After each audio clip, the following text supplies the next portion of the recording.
Esse é o Deus que nós servimos, irmãos. Eu quero saudar os amados irmãos com a graça e a paz do nosso Senhor Jesus. A você que nos assiste na internet, você que não tem o privilégio de poder estar conosco aqui nesta manhã, receba também o nosso abraço, um abraço de nossa igreja, a turma da Cristolândia. Deus abençoe vocês, queridos, sempre. Eu quero convidar os amados para a leitura da palavra de Deus em 1 Crônicas, capítulo 16, versículo 31. Eu quero pensar com os irmãos nesta manhã um pouquinho sobre o nosso tema e a nossa divisa da campanha de missões mundiais. Eu quero contar com a sua atenção nesta manhã, para que os seus ouvidos estejam sensíveis ao ouvir aquilo que Deus tem a nos falar nesta manhã. Para tanto, eu conto com a sua reverência, conto com o seu apoio, para que o Espírito Santo de Deus fique à vontade aqui entre nós nesta manhã para falar aos nossos corações. Eu não sei se a irmã tem o versículo da campanha aí. Se tiver, por favor, pode colocar. Se tiver, se não tiver, nós vamos fazer a leitura aqui na nossa... Tem não?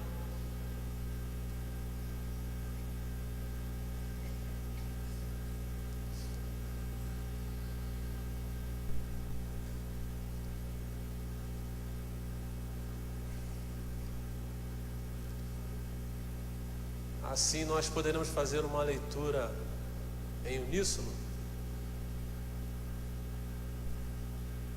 Peguei ela de surpresa, desculpem, irmã.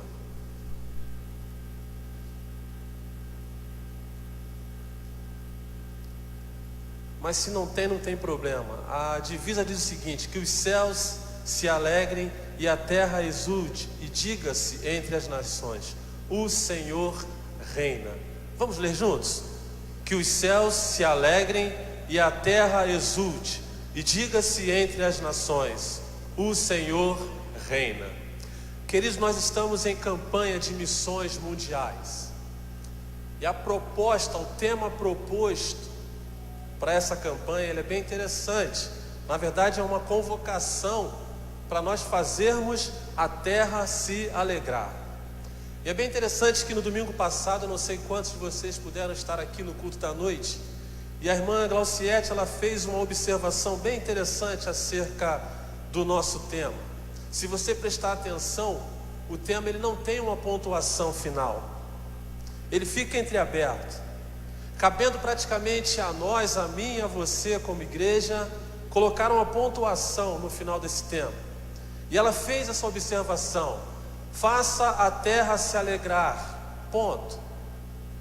Faça a terra se alegrar, interrogação. Ou faça a terra se alegrar, exclamação. Confirmando que nós precisamos fazer isto. E quando nós falamos em fazer a terra se alegrar, irmãos, é porque a necessidade de levar alegria à terra, ela é gritante. A necessidade de levarmos motivo de alegria para as pessoas é gritante. E nós vivemos isso, temos vivido com isso nos últimos dias. Não é nenhuma surpresa para ninguém. E é bem interessante também que quando nós falamos nas questões de alegria, quando nós falamos, usamos a expressão se alegrar, fica muito bem entendido para nós, seres viventes, que geralmente a alegria ela está associada quase que em tudo em relação àquilo que nós recebemos, aquilo que nós ganhamos, os presentes que nós ganhamos. Às vezes, na maioria das vezes, esses presentes vêm para nos alegrar. É bem verdade que tem presentes que são presentes pessoais, de uso pessoal. Obrigado, irmão. Deus abençoe. Obrigado. Há presentes que são de usos ou de uso pessoal. Eu uso de uma forma em que esse presente foi feito só para mim, e eu me alegro nesse presente que é para mim. Mas também eu queria pensar com os irmãos aqui que é bem interessante que há presentes que são coletivos. Há presentes que vêm para trazer alegria para muitas pessoas, muitas. E nós vivemos nessa troca. Quando recebemos algo, quando ganhamos algo, temos a tendência natural de nos alegrarmos. É bem verdade que eu estou tratando aqui de questões, falando de questões que às vezes são até terrenas e passageiras. Mas nós não podemos deixar também de considerar isso, porque é um fato. Nós recebemos presente e nos alegramos com ele. É interessante, queridos, esse ano agora, a nossa igreja esteve novamente, a caravana lá em Manaus. As experiências que as pessoas viveram ali foram bem marcantes. E eu me lembro bem que na caravana do ano passado, eu tive o privilégio de estar ali junto com a caravana da nossa igreja. E é interessante, os irmãos que foram nessa caravana agora podem atestar o que eu estou falando aqui. É bem interessante que, à medida em que nós chegamos na comunidade, as crianças são as pessoas que mais ficam conectadas com a gente, praticamente o dia inteiro ao nosso lado. Só desgrudam da gente quando o barco precisa se retirar, quando o nosso barco precisa ir embora. E me chamou a atenção que na primeira comunidade em que nós chegamos, na Encosta do Jussara, a comunidade de Fátima, por mais que nós fazíamos coisa para aquelas crianças, as crianças sempre com aquele olhar de quero mais, esperando algo mais da gente. E fazia atividade com as crianças, terminava, as crianças ficavam assim meio que na expectativa de algo mais. E aquilo me chamou a atenção, me incomodou um pouco, mas não podia fazer nada. Há uma regra ali que você não pode prometer nada, você não pode criar expectativa nem esperança para ninguém ali, nem criança nem adulto. E aí o que me chamou a atenção foi que ao final do dia, já no finalzinho, é muito comum quando o barco chega em uma comunidade, os outros barcos vêm de outras localidades, porque o atendimento vai ser feito ali. E teve um menininho que me chamou muita atenção, Mateus, o nome daquele menininho. Já contei essa experiência aqui para os irmãos e vou repetir novamente. E aquele menininho, ao final do dia, já escurecendo, o barquinho deles, que lá eles chamam de rabeta, né, parou próximo ao nosso barco para que a família pudesse entrar e voltar para a sua localidade. E eu já estava a bordo do nosso barco, e aí eu perguntei para ele: e aí, Mateus? Foi um menininho que eu criei muita afinidade com ele, ficou muito grudado com a gente naquele dia. E eu perguntei para ele: e aí, Mateus, como é que foi o dia? Valeu a pena? Ele virou para mim e respondeu assim, irmãos: ah, tio, valeu até que valeu. Palavras dele: mas nós queria mesmo era brinquedo. Foi a colocação que ele fez para mim. E você engole aquilo ali seco, né? Aquela expectativa que eles tinham era de ganhar algo que na concepção da criança, brinquedo. E louvado seja Deus, irmãos, porque nessa última caravana agora, 300, né, pastor Davi? 300 brinquedos, 500 brinquedos, olha só, que benção.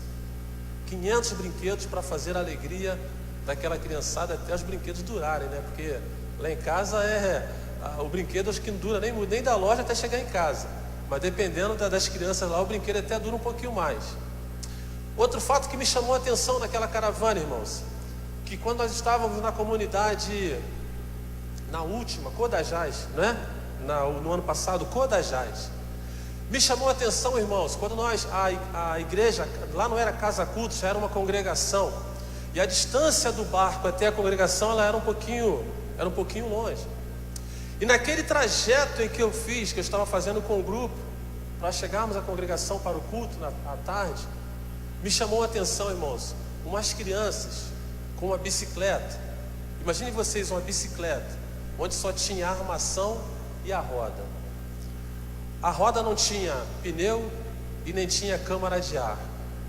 E as crianças numa felicidade, irmãos, empurrando aquela bicicleta para cima e para baixo, e o topo era um topinho de tecido assim, a alegria daquelas crianças, com aquele resto de bicicleta. E aí foram as observações que foram feitas aqui com a caravana. Eu vou retratar só um pouquinho acerca do valor que às vezes nós não damos para aquilo que temos, e o valor que as pessoas dão para aquilo que elas têm, até de forma escassa. A alegria sendo compartilhada por conta de uma coisa que um dia foi uma bicicleta. Somos assim, irmãos. Nos alegramos muitas das vezes com aquilo que nós ganhamos. E o presente maior nós já ganhamos, que foi a salvação em Cristo Jesus. Amém, irmãos? Não existe presente maior do que esse que nós, eu e você, já ganhamos, ou muitos de nós aqui, talvez você que adentrou esse templo hoje, ainda não recebeu esse presente. Outro tipo de presente, irmãos, que é compartilhado, é uma criança quando ela nasce. É bem verdade que a mamãe, na perspectiva de mãe, ela é uma das mais agraciadas nesse contexto.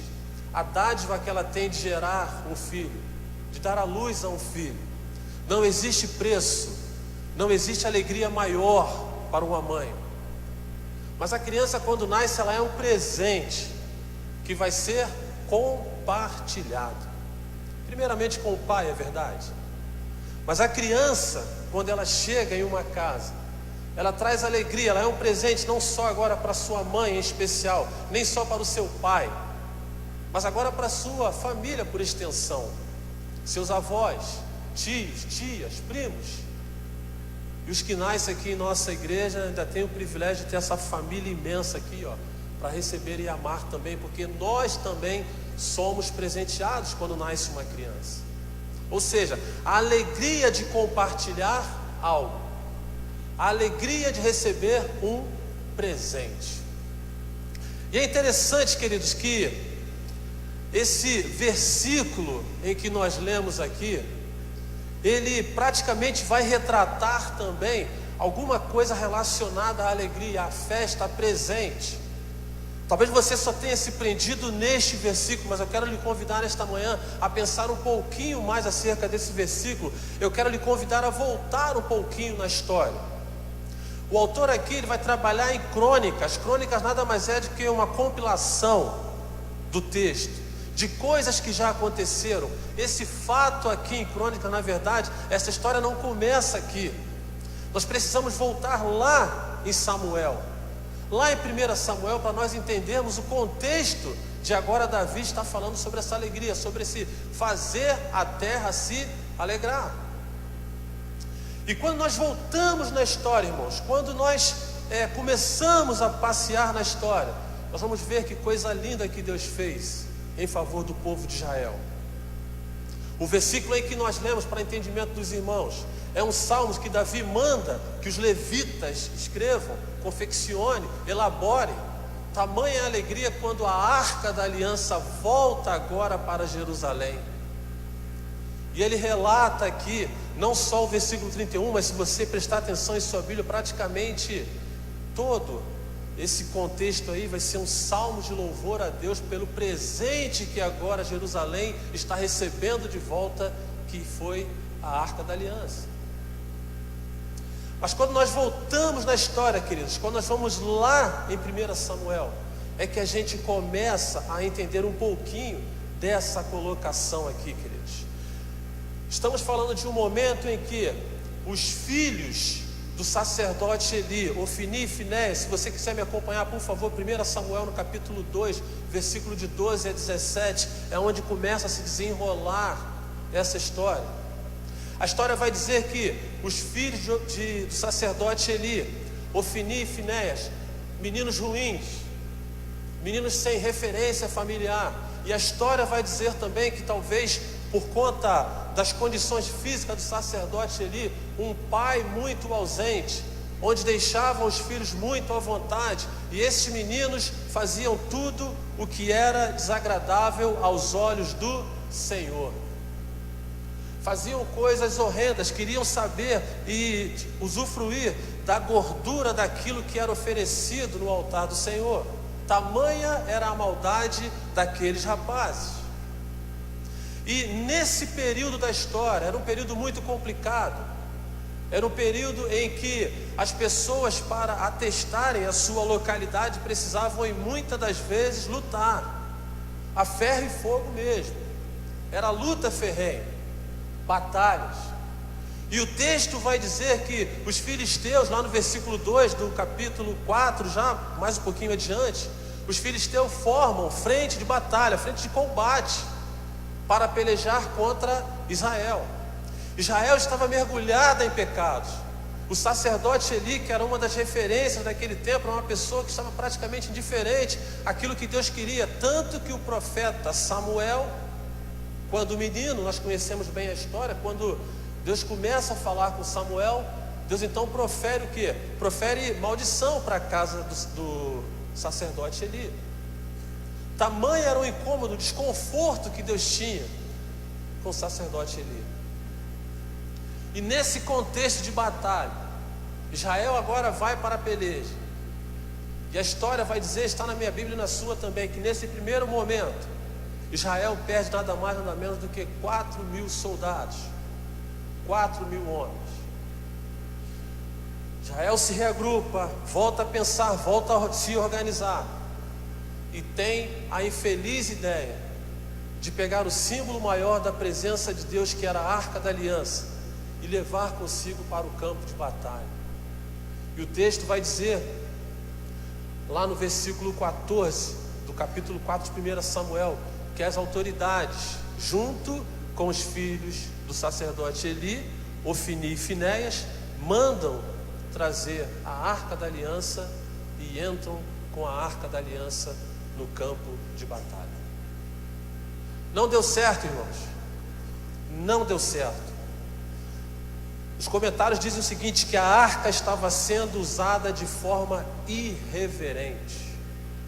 Levaram a arca para o campo de batalha como se fosse um amuleto, algo que na concepção deles talvez, olha o entendimento deles, irmãos, talvez pudesse dar sorte naquela batalha, não considerando o poderio de Deus representado na Arca da Aliança, que era o símbolo maior da presença de Deus à luz daquele tempo. O lugar da arca era no templo e não no campo de batalha. Lógico que isso não deu certo, não tinha como dar certo. O versículo 10 vai dizer que Israel foi praticamente dizimado. Cerca de 30.000 soldados israelitas morreram nessa peleja. 30.000. Somado aos 4.000 que já haviam morrido outrora, 34.000 foi o número do prejuízo que esses meninos causaram para o povo de Israel, além de perderem também a Arca da Aliança, que agora os filisteus se apoderaram da Arca da Aliança. E veja que interessante, que depois que a Arca da Aliança, os filisteus tomam para si a Arca da Aliança, não podia dar certo, o símbolo da presença de Deus tinha que estar no templo, tinha que estar na tenda, não era para estar ali. E agora eles recebem aquilo ali como despojo de guerra, mas começa a causar problema. Você pode ler depois na sua história, na sua Bíblia, a história. Aquilo começa a gerar problema. Por onde a arca passa, ela leva desgraça, morte. E estão agora praticamente querendo se livrar da Arca da Aliança. Não tem objetivo, não tem porquê eles continuarem. Lá no capítulo 7, então, a arca volta para a responsabilidade de Samuel. E o texto vai dizer que agora sim Israel derrota os filisteus. E lá em 2 Samuel, saindo de 1 Samuel, indo para 2 Samuel, no capítulo 6, é quando há o primeiro relato de Davi agora pegar a Arca da Aliança e levar de volta a Jerusalém. E se você prestar atenção, você precisa voltar também um pouquinho na sua história, o versículo, não só no versículo 31, mas em 1 Crônicas, você precisa voltar um pouquinho no capítulo 15, que é quando começa a retratar esse retorno da arca para Jerusalém.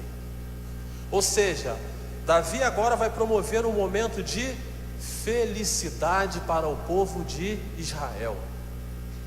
Vai trazer de volta um presente em que jamais deveriam ter perdido. Jamais deveriam ter perdido. E por que estou retratando isso com os irmãos? Porque se prestarmos atenção, João no capítulo 1, versículo 11, vai dizer o seguinte, que o Senhor Jesus veio para os que eram seus, mas os seus não o receberam. A pessoa de Jesus se perdeu na história da humanidade. A humanidade tinha tudo na pessoa de Jesus, mas se perdeu. Não quiseram ver, E a palavra vai dizer que Jesus veio para os que eram seus, mas os seus não os receberam. Ficaram e estão muitos perambulando até o dia de hoje, sem essa referência. Agora não mais da Arca da Aliança, mas sim do Senhor Jesus. E a proposta agora, irmãos, é nós que somos detentores desse presente maior que é Cristo Jesus. É responsabilidade minha e sua como igreja levar esse presente para que a terra possa se alegrar. E quando eu penso em missões, o primeiro ponto que eu queria pensar com você nesta manhã é que fazer missões, meus irmãos, é um privilégio para a igreja. Não há privilégio maior do que esse, do que pregar o Evangelho do Senhor, anunciar Jesus. Na semana passada, nós tratamos na escola bíblica dominical, falamos um pouco sobre a parábola do rico e Lázaro. Quando Jesus usa uma forma de linguagem para que as pessoas pudessem entender acerca do céu e acerca do inferno também. E é bem interessante que nessa parábola, o rico, por estar sofrendo agora no inferno, ele vai pedir ao Senhor que mande Lázaro até a sua casa, porque ele tem 5 irmãos, para que Lázaro, agora morto, possa falar para os irmãos dele, para que os irmãos dele se consertem com o Senhor e não vão parar também no inferno como ele está. Há uma preocupação. É bem verdade, queridos, que isso é uma parábola, mas que retrata muito bem essa questão aqui do privilégio de pregar. E nessa conversa, o Senhor tratando, nesse diálogo ali, o Senhor tratando com ele, o Senhor vai dizer para ele o seguinte: olha, se as coisas carnais, as coisas que estão à frente dele, eles não estão conseguindo enxergar, quanto mais as coisas que eles não conseguirem enxergar, se eles não tiverem olhos espirituais. E outra, tem Moisés e tem os profetas. Quem são os profetas, irmãos? Nós, igreja. E ele completa: ouçam-nos. E quando nós olhamos para essa parábola, nós conseguimos enxergar e entender que isso nada mais é do que um privilégio, irmãos, para nós como igreja: pregar, falar do amor de Deus. Lá em Lucas, que é quando esse fato se retrata, Lucas 16, no versículo 27 e 28, ele vai dizer: mande Lázaro até a casa do meu pai, porque eu tenho 5 irmãos. E no 29 ele fala: mas Abraão respondeu: tem Moisés e os profetas, ouçam-nos, simplesmente ouçam-nos. E é interessante que nós às vezes entendemos apenas a preocupação com a pregação do Evangelho no que diz respeito ao compromisso que temos, à ordenança que temos. É verdade. Mateus vai falar muito bem sobre isso lá no capítulo 28, 19 e 20, que nós consideramos como o ID de Jesus. Mas nós não podemos olhar apenas com esse olhar de obrigação, de obrigatoriedade. Nós precisamos olhar para essa questão da pregação do Evangelho com amor. Somos privilegiados, irmãos, de poder pregar o Evangelho. E às vezes nós não conseguimos mensurar isso, a mudança, a transformação que o Evangelho pode fazer na vida de uma pessoa. Mas para que haja essa transformação, meus irmãos, nós precisamos pregar, e precisamos entender isso como privilégio, não como sacrilégio. Não existe preço, não tem preço quando a palavra de Deus é pregada, quando a palavra de Deus é anunciada e quando vidas são transformadas. É muito impactante esse slogan que o pessoal da Cristolândia usa: Jesus, transformação e vida. Queridos, não tem preço, não tem preço.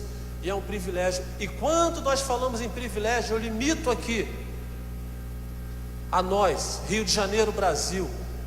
Para nós isso ainda é um privilégio, porque nós podemos pregar, nós podemos abrir as nossas Bíblias, nós podemos louvar ao Senhor, nós podemos abrir os nossos templos, nós podemos evangelizar nos grandes centros comerciais, no nosso bairro. Algumas pessoas até mesmo no próprio trabalho, nós ainda podemos, isso é privilégio. Em Marcos 16, 20 vai dizer o seguinte: então os discípulos saíram e pregaram por toda a parte, e o Senhor cooperava com eles, confirmando-lhes a palavra, com sinais que o acompanhava. Queridos, nós somos cooperadores de Cristo na pregação do Evangelho, isso é um privilégio. Entenda isso como um privilégio. E ninguém melhor do que o apóstolo Paulo para ter essa ardência missionária em seu coração. Ninguém melhor do que ele, exemplo melhor do que ele como missionário, eu não conheço na Bíblia. E é interessante que lá em Atos 20, 24 ele vai dizer o seguinte: mas em nada tenho minha vida por preciosa, contanto que cumpra com alegria a minha carreira e o ministério que recebi do Senhor Jesus. Que ministério foi esse, irmãos? Pregar, implantar igrejas, transformar vidas, levar solução para as pessoas. E ele diz que ele faz isso com alegria. E isso nos fica como exemplo, essa alegria do apóstolo Paulo. E ele fecha: para dar testemunho do Evangelho da graça de Deus. Isso deve nos impactar. É esse privilégio, irmãos, que nós precisamos observar e viver. É bem verdade que as situações são adversas, nós sabemos. É bem verdade que as dificuldades, às vezes, para nós falarmos, pregarmos, são muitas, nós entendemos. Mas, queridos, enquanto podemos, nós precisamos fazer isso. Sabe o que nos atrapalha às vezes? Sabe por que nós não gozamos tanto do privilégio que temos?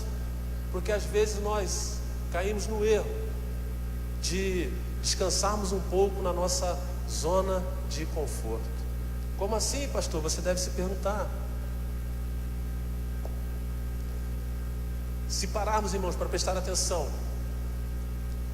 às vezes nós ficamos tão despreocupados aqui, limitando aqui o nosso Rio de Janeiro, porque quando nós andamos, não precisamos ir muito longe, e nós observamos a quantidade de igrejas, praticamente uma igreja atropelando a outra, praticamente uma igreja de frente com a outra, uma igreja de parede com a outra. Às vezes nos dá aquela errada sensação de achar que o povo está sendo bem assistido, o bairro está sendo bem assistido, tem bastante igreja. E por que eu digo errada sensação? Os números mostram, irmãos. Pela quantidade de igreja que temos, pergunto a vocês: o nosso Rio de Janeiro era para ser do jeito que é? Com certeza não. Porque se tem a quantidade de igreja que tem, não há transformação, não há mudança, é porque algo está errado. Algo está errado. Não tem como ser diferente. Por que tanta igreja? E por que tanta desgraça junto? O Rio de Janeiro sendo considerado um dos estados mais violentos, mais perigosos. 2. Com a imensidão de igreja que tem. Tem algo errado ou não tem algo errado? Tem. E aí nós que trabalhamos com integridade, trabalhamos à luz da palavra de Deus, às vezes ficamos tranquilos. Não, o bairro está assistido.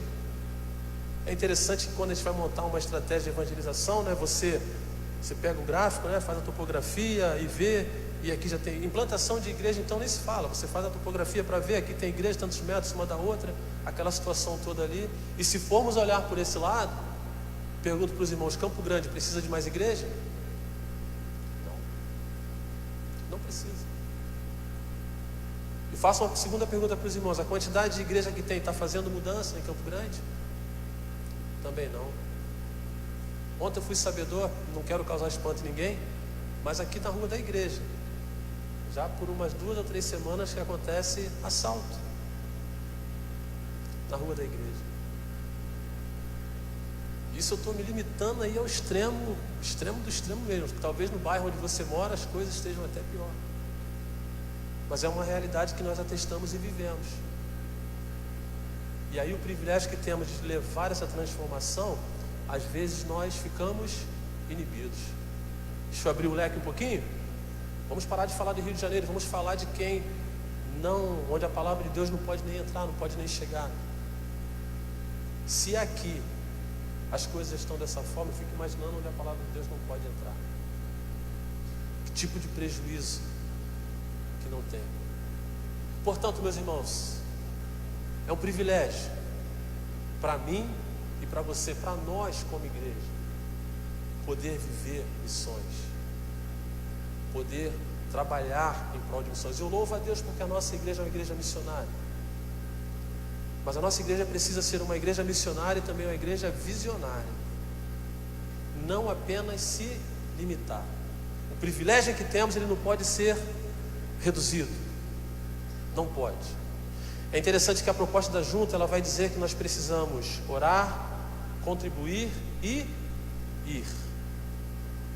Nós sabemos que o ir para mim, e creio que para a maioria aqui, torna-se um pouco mais complicado. Nós entendemos isso. Mas o orar e o contribuir é o privilégio que cabe a mim no que diz respeito ao que estamos falando nesta manhã, a missões mundiais. E isso eu posso fazer, isso você pode fazer, isso nós podemos fazer como igreja. Amém, queridos? Segundo ponto, fazer missões também, na verdade, é um desafio para a igreja. Missões, na verdade, sempre foi um desafio. É bem verdade que nos dias em que nós vivemos agora, muitas coisas, o formato de missões tem mudado bastante, até por conta da globalização, a maneira como vivemos. Eu sou da década de 70, eu sou da década em que quando se lançava campanha de missões, fosse ela nacionais ou mundiais, eu era embaixador do rei na época, era diferente. A gente usava aquilo ali como desafio ferrenho mesmo. Eu sou daquela época em que nós íamos na casa dos irmãos, né? Nós fazíamos algo além. Era de fato um desafio, era desafiador. Era desafiador. Eu lembro bem que nós íamos na casa dos irmãos e das irmãs, pegar a panela velha, a lata velha, alumínio velho, e tudo que tinha de velho na casa lá, nós, como embaixadores do rei, nós íamos lá. Pegávamos, levávamos para a igreja, amassávamos, levávamos um ferro velho. Era uma alegria, meus irmãos. Tamanha poder participar a gente ficava vibrando até, gostava do desafio que era lançado para missões. E hoje, quando nós olhamos para os moldes atuais do que diz respeito à campanha de missões, muita coisa mudou. Muita coisa mudou. A acessibilidade ficou assim, perceptível a todo, e graças a Deus por isso. Talvez naquela época não fosse tanto assim, mas hoje a coisa melhorou. Mas o que eu não posso perder, meu irmão, é esse intuito desafiador de missões. Sabe por quê, meu querido? Porque se eu não olhar como desafio, eu entro dentro não vou dizer superficial, porque eu estaria sendo até leviano na minha colocação, mas eu fico muito dentro da minha limitação. Não faço algo além, não consigo olhar um pouco mais, eu me limito. É interessante que na nossa classe, eu e o irmão Heraldo somos professores ali, nós lançamos o desafio, o irmão faz o seu, nós temos o nosso alvo, fazemos um alvo dentro daquilo que o irmão se propõe. Ou seja, aí você é melhor do que ninguém, você faz sua matemática lá, né? Pô, sobra tanto, eu posso ofertar com tanto, aí fechamos, né, o nosso alvo, entregamos para a irmã Marlene. Até aqui tranquilo? Tranquilo, glória a Deus. Só que nós estamos trabalhando com aquilo que é acessível a mim. E se é acessível a mim, me desculpe, meu irmão, minha irmã, não é desafio. Não é desafio. Está dentro do meu limite. Está dentro da minha programação. Mas deixa eu te falar uma coisa, meu irmão. Você que é pai, você que é mãe, sabe bem o que eu vou falar. Sempre que você vai presentear um filho, vai presentear alguém, você meio que analisa, né? Que tipo de pessoa, que tipo de presente dá. Se você tem muito filho, você faz as matemáticas dali. É desafiador às vezes você dar presente, né? E é uma das piores coisas que tem é você levar filho para comprar presente. Não sei com vocês, mas lá em casa não dá certo não. Você levar filho para comprar presente é uma perdição. Impressionante. Tudo que quer é o mais desafiador. É o mais caro. Ou eu estou errado? É sempre mais caro, né? É sempre o mais caro. E aí você tenta daqui, dali, de lá. É um desafio. Desafio levar. Segundo desafio é comprar. Isso para quem tem 1, 2. E às vezes as pessoas cumprindo a palavra de Deus aí, né? Crescer e multiplicar. E tem aí uma leva boa aí. Aí o desafio aumenta. O desafio aumenta. Mas deixa eu falar uma coisa para você, meu irmão. Eu vou mostrar para você aqui agora o tamanho do desafio que é para nós levarmos esse presente que é Jesus. Vou pedir a irmã para colocar para nós ali, só para nós termos uma ideia. E aí eu quero te fazer entender um pouquinho desse desafio que nós temos.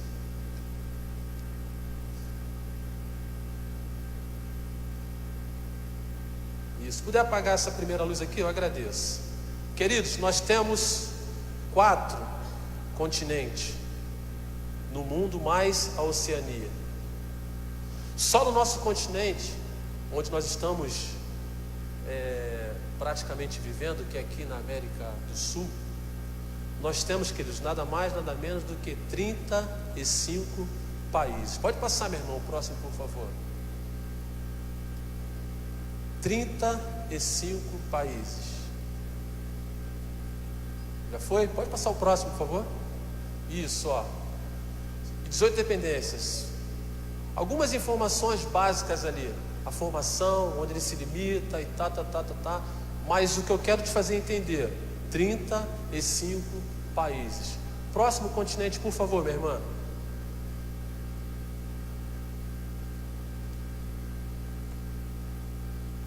Pode passando. A divisão, isso. E aí nós chegamos agora no continente europeu. Chegamos na Europa. Na Europa nós temos 49 países. Pode passar as informações, minha irmã, por favor. É o quarto mais populoso. Olha a quantidade em média de habitantes, meus irmãos. 730 milhões de habitantes, o que equivale a 11% da população mundial. Pode passar o próximo, irmão. E aí vem o nome dos países. Pode passar, por favor. Depois nós chegamos na Oceania. Na Oceania nós temos 14 países. Bem verdade que a Oceania é um conjunto ali de ilhas, né? E vai dizer o seguinte, ó, é o menor continente do mundo, localizado no hemisfério sul, é composto pela Austrália, pelas ilhas do Pacífico, tá? Polinésia, Malásia, Micronésia, né? Até o nome da rua aqui pertinho da gente. Pode passar o próximo, irmão. Mas estamos no Brasil, tá? O pessoal da Micronésia ali, só privilegiado, mas estamos no Brasil. Chegamos então no continente africano. No continente africano, meus irmãos, nós temos 54 países. 54. Pode passar, minha irmã. E chegamos então no continente asiático, que não muito diferente desse, nós temos um quantitativo também de 50 países.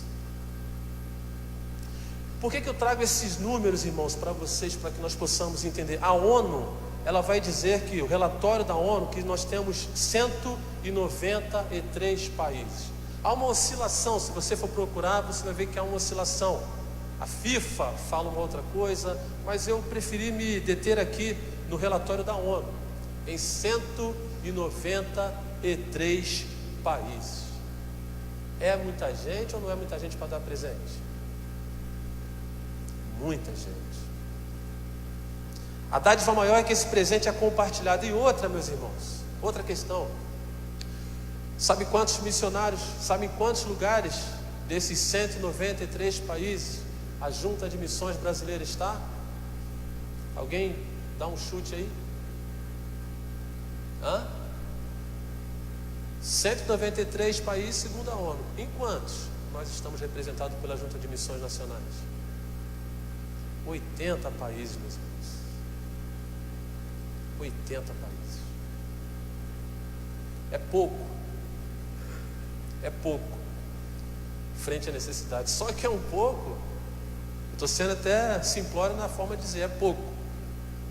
Mas se nós formos prestar atenção, é desafiador, meus irmãos, levar esse presente para todo esse povo. Por que desafiador? Simples. Em muitos deles há liberdade, podemos entrar, podemos falar, em outros não.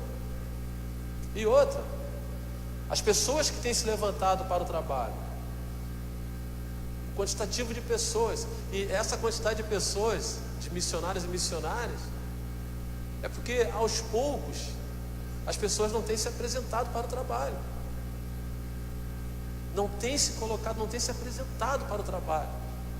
E aí o nosso desafio torna-se maior. Por quê? Porque os poucos que estão lá precisam trabalhar de que forma? Praticamente dobrado. Precisam trabalhar de forma dobrada. E à medida em que eles estão ali, meus irmãos, eles estão com toda a convicção e certeza de que nós estamos aqui na retaguarda, como é também uma proposta da Junta de Missões, segurando o quê? É isso aí mesmo, segurando as cordas. Eu pergunto para você, meu irmão e minha irmã, é ou não é um grande desafio?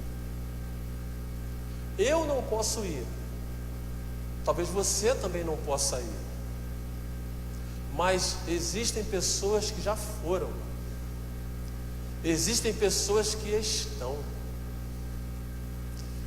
existem pessoas que saíram da sua terra, da sua parentela, saíram da sua casa, deixaram sua família, deixaram seu povo, aceitaram o desafio de ir lá presentear aquele povo, aquela nação.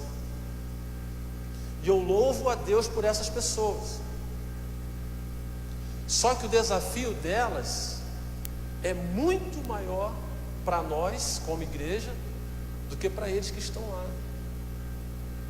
Porque se eles falharem na entrega do presente, é porque nós como igreja estamos falhando também no nosso desafio.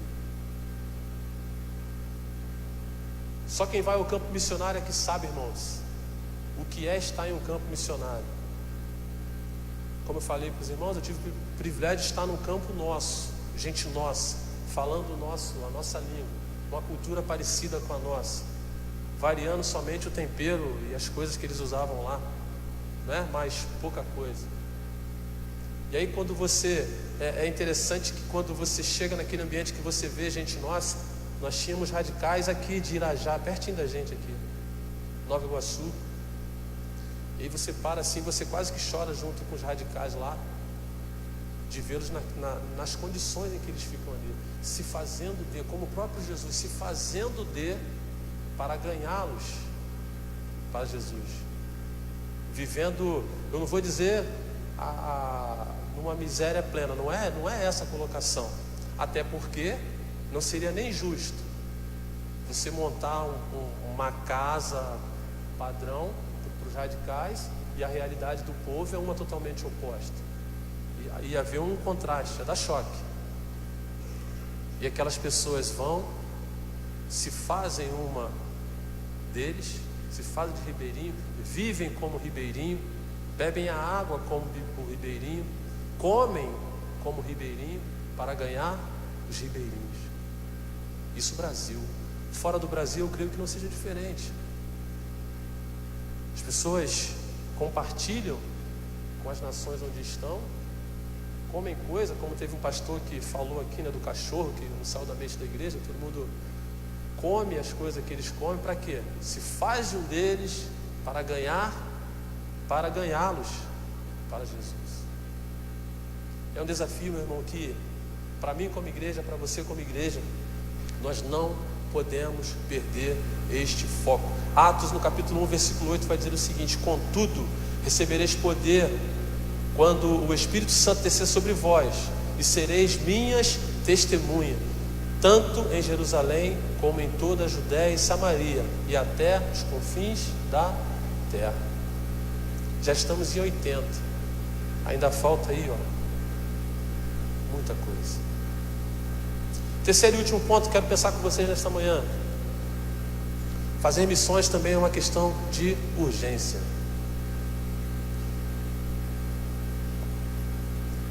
Como eu falei, meus irmãos, a proposta de fazer a terra se alegrar, ela é desafiadora, porque tudo o que estamos vivendo, se formos fazer um apanhado de todos os momentos em que estamos vivendo, não só aqui no nosso Brasil, mas a nível mundial, as pessoas terão poucas razões para se alegrarem. Aqui no Brasil, nós ficamos tristes, não temos muito motivo de alegria também. Olhamos para um lado, corrupção, olhamos para o outro, mais corrupção ainda, falta de amor, valores sendo corrompidos, nos trazendo uma certa inquietação, uma certa tristeza, egoísmo, tragédias naturais, tragédias provocadas também pelo homem. Tudo isso vem acontecendo. O que não dizer dos últimos fatos agora relacionados ao feminicídio, mulheres sendo maltratadas pelos seus namorados, esposos e tantas outras coisas. Ou seja, uma sociedade em que só reproduz muitas das vezes aquilo que vive no seu meio social e traz de uma forma geral o quê? Tristeza. Tristeza. É triste para nós, irmãos, é triste para mim. Eu me sinto triste quando você abre o noticiário e só vê essas coisas. E se formos prestar atenção, raríssimas são as notícias de coisas boas. Raríssimas. Raríssimas são as atividades, as programações, principalmente as jornalísticas, que falam de coisas boas. E a gente vai se alimentando disso. É o que vamos recebendo, e vamos recebendo, e vamos recebendo, e vamos recebendo. Só que, meus irmãos, esse quadro precisa mudar. Essas coisas precisam mudar. É gritante a necessidade nossa, Brasil, e muito mais gritante ainda também as questões lá de fora. Muito gritante. E os males que sobrevêm aqui, lá também. E nós não podemos perder tempo. Não podemos perder tempo, irmãos. Precisamos acelerar. Nós precisamos colocar mais ritmo na pregação do Evangelho. Precisamos dar uma sensação para a junta de missões nacionais de que de fato nós, igreja, estamos aqui segurando as cordas. Para quê? Para que eles possam levantar novos missionários e lançá-los ao campo, porque as coisas estão acontecendo lá fora também. Semana passada, eu vou pedir a irmã para projetar para a gente ali. Nós tivemos algumas notícias do campo missionário. Eu separei apenas duas. Eu queria compartilhar com vocês para que vocês possam entender, para que nós como igreja possamos entender a urgência que temos de pregar o Evangelho.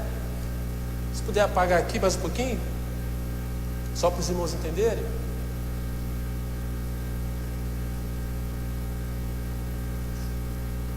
Essas informações que nós vamos passar aqui foram informações que nós recebemos. E algumas delas estão até em manchete de jornais.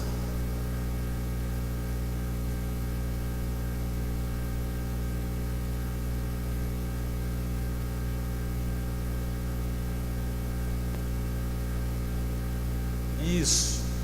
Essa imagem que os irmãos estão vendo, essa foto, na verdade, foi enviada pelos nossos missionários, Boaz e Ruth, que estão lá na Indonésia.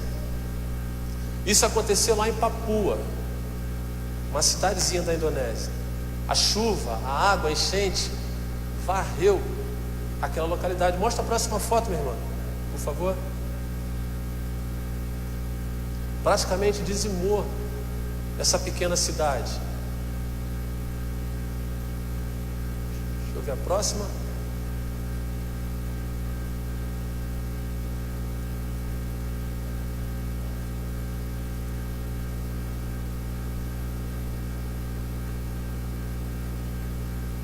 Deixa eu ver se vem. Veio, irmã, a próxima?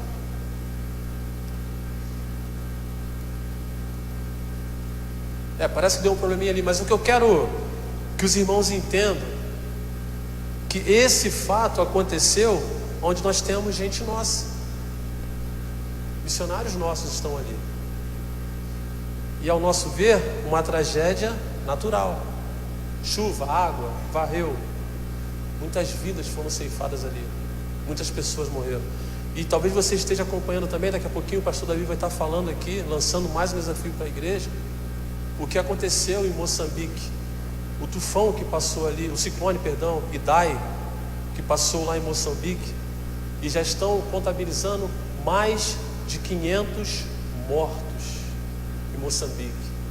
Essas fotos são ainda lá da Indonésia, tá? Vejam as condições, vejam, queridos, eu quero que vocês entendam o seguinte: essas pessoas já viviam em condições precárias, já viviam em condições adversas, aquilo que uma família de fato precisa, já viviam assim.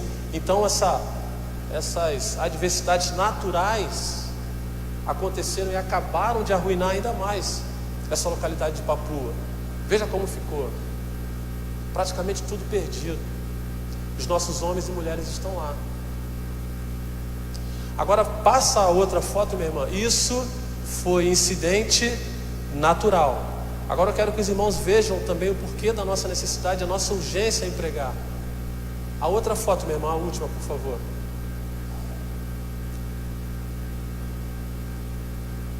Isso.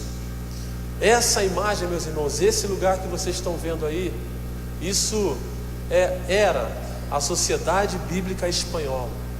Nesse lugar em especial, as pessoas trabalhavam traduzindo a Bíblia, a palavra de Deus, para os povos do Golfo Pérsico. Isso não foi um incidente, isso não foi um acidente, isso foi um crime. As pessoas tentaram apagar a voz de Deus, queimaram, todo esse local foi queimado, mataram as pessoas que estavam ali, trabalhando na tradução da Bíblia, da palavra de Deus, e levaram sequestrados mais 49 tradutores. Isso na Europa, na Espanha. E aí eu falo para os irmãos, se na Espanha acontece esse tipo de crime contra os nossos missionários, eu fico imaginando, e olha que a Espanha, ela tem uma percepção e uma aceitação favorável acerca da palavra de Deus.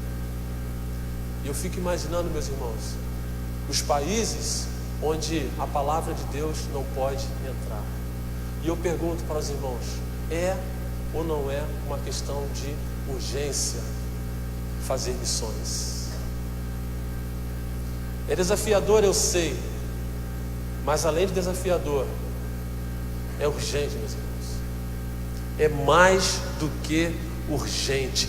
Segunda carta de Paulo a Timóteo, no capítulo 4, versículo 2, ele vai dizer o seguinte: prega a palavra a tempo e fora de tempo. Prega a palavra, aconselha, repreende, encoraja com toda paciência e sã doutrina. Prega a palavra. O apóstolo está dizendo para Timóteo: Timóteo, prega a palavra. Igreja, prega a palavra. Missionário, pregue a palavra que a igreja está segurando. É essa a ideia. Sabe por quê, meus irmãos? O povo está sedento, carente dessa retomada desse presente que já nos foi entregue um dia, mas que se perdeu ao longo da história, que é Cristo Jesus. João, no capítulo 4, versículo 35, vai dizer o seguinte: não dizeis vós, ainda há 4 meses até a colheita? Jesus, no caso, porém nos afirma: erguei os olhos e vede os campos, pois já estão brancos para a colheita. O povo está sedento, meu irmão e minha irmã. O mundo está sedento de receber esse presente o quanto antes. O mundo está necessitando, assim como Davi, de viver novamente essa alegria em recuperar aquilo que um dia o Senhor já enviou para nós, que foi Jesus. Mas por conta de tantas adversidades, a pessoa de Jesus, esse presente maravilhoso que é Jesus, acabou se perdendo na história de muitos. E agora os missionários estão lá para, assim como Davi, trazer de volta esse presente. E aí o Davi chama os levitas e manda fazer um louvor. E essa divisa, ela vem falar sobre essa exaltação aos Reis dos Reis. E é isso que nós como igreja precisamos almejar, em ver a terra transformada, fazer de fato a terra se alegrar, levando esse presente que é Cristo Jesus. E o Senhor Jesus, eu fico imaginando, se o Senhor Jesus pudesse, assim como Davi, ouvir os levitas entoando glórias ao seu nome, porque receberam esse presente maior e agora voltaram a ter motivo de se alegrar no Senhor Jesus. Queridos, que nesta manhã Deus nos abençoe, que Deus nos ajude a entender, primeiro, que fazer missões é um privilégio para nós, viver missões é um privilégio para nós como igreja. É desafiador, nós sabemos. Há muita gente precisando ainda, há muitos países que ainda não receberam esse presente maior que é Cristo Jesus. E o terceiro ponto, isso, meus irmãos, é para ontem. É urgente que nós venhamos a motivar esses missionários para levar esse presente maior que é Cristo Jesus. E que esse fervor por missões seja uma verdade, tanto no meu quanto no seu coração também. E que Deus, para tanto, nos abençoe e transforme em nós, venha restabelecer a chama missionária que arde dentro do nosso coração. E eu louvo a Deus por isso, por nossa igreja já ser uma igreja missionária. Mas eu peço a Deus que a chama missionária nunca venha a ser coibida em seu coração, nem em meu coração. Amém, queridos? Vamos cantar o hino que está em